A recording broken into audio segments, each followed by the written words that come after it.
সালাতে দোয়া কবুল হয়। সালাতে দোয়া কবুলের তিন জায়গা। একটা হচ্ছে তাকবীরে তাহরিমার পরে আমরা সানা পড়ি না, আমরা তো একটা পড়ি। আল্লাহর হাবিব সুন্নাহ এবং নফল নামাজে আরো পড়তেন সানা, ওই দোয়া কবুল হয়। দুই নম্বর জায়গা সালাতে সেজদায় পড়ে দোয়া করলে কবুল হয়। আকরাবু মা ইয়াকুনুল আবদু মির রাব্বিহি ওয়া হুয়া সাজিদ ফাকসিরু ফীহি দুআ।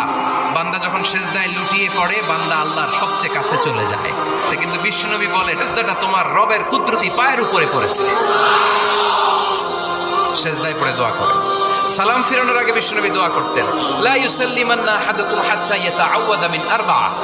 আল্লাহর হাবিব বললেন, চার জিনিস থেকে পানাহ না আছে আমার কোন উম্মত যেন সালাম না ফিরায়। তারা যেন পড়ে, আল্লাহুম্মা ইন্নী আউযু বিকা মিন আযাবিল কবর, আউযু বিকা মিন আযাবি জাহান্নাম, আউযু বিকা মিন ফিতনাতিল মাহইয়া ওয়াল মামাত, আউযু বিকা মিন ফিতনাতিল মাসিহিদ দাজ্জাল।